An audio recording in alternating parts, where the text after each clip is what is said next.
Toi qui habites dans les jardins, des amis prêtent l'oreille à ta voix, daigne me la faire entendre. Cantique des Cantiques 8, 13. Celle qui est cachée a appris à marcher silencieusement avec Dieu. Les dispositions à l'expansion des jours d'autrefois ne sont plus. Il ne lui viendrait plus à la pensée de répandre les secrets de son amour.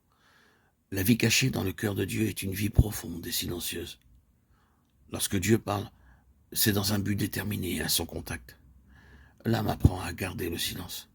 Parler pour le plaisir de parler lui serait impossible. Impossible aussi le fait d'écouter les nouvelles pour les transmettre aux voisins. Elle ne peut plus s'intéresser à ces mille et une petites choses qui intéressent ceux dont la pensée est remplie par les affaires terrestres. Le bien-aimé demeure dans le jardin de son âme. Elle lui dit que ses compagnes aimeraient entendre sa voix par elle. Doit-elle accepter? Elle voudrait ne dire que ce qu'il lui dira. Elle veut n'être qu'une voix, vite éteinte, laissant ineffaçable dans les cœurs la seule parole vivante. N'a-t-il pas promis d'être un conseiller admirable si elle le laisse gouverner sa vie? Qu'il veuille donc lui indiquer à tout instant le chemin où elle doit avancer, où elle peut avancer, appuyer sur lui, son bien-aimé. À toi, mon bien-aimé. Cantique 8, 14. L'âme cachée en Dieu soupire après le jour où le Seigneur paraîtra. Ce jour glorieux où il sera contemplé par tous ceux qui croient. 2 Thessaloniciens 1, 10. À l'unisson de l'Esprit éternel, elle intercède selon la volonté de Dieu. Elle prie avec ardeur et dit « À toi, mon bien-aimé ». Elle attend, elle désire avec ardeur la venue du jour de Dieu.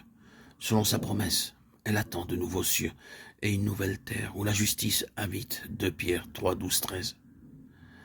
Vêtus de fin lin éclatant et pur, les rachetés sont alors présentés au Seigneur, sans tache, ni ride, ni rien de semblable. Éphésiens 5, 27. Préparés par le Seigneur dans la fournaise, les membres de l'épouse sont devenus clairs comme le cristal, transparents comme le verre. Le corps de l'humiliation a été transformé à l'image du corps glorieux du Seigneur ressuscité. Il est illuminé de la lumière de l'agneau, qui peut le traverser sans obstacle, sans ombre. La destinée glorieuse de l'épouse est d'être un tabernacle de Dieu parmi les hommes. Les nations marcheront à la lumière de l'épouse, qui est aussi comparée à une ville. Au milieu est le trône de Dieu, d'où sort un fleuve de vie. Sur ses rives pousse un arbre de vie, et ses feuilles sont pour la guérison des nations. Il n'y aura plus d'anathème. Apocalypse 22, 1, 5. Avec son Seigneur, l'épouse régnera au siècle des siècles, et Dieu sera tout en tous. L'épouse est à ta droite, parée d'or, d'ophir. Psaume 45, 10. Mon ami, une reine en vêtements d'or fin, vêtements qui jamais ne s'usent. À la droite du roi, elle se tient, dans la joie éternelle, à la droite du roi. Mon ami, une reine en vêtements d'or fin, vêtements qui, dans l'éternité, ne vieillissent.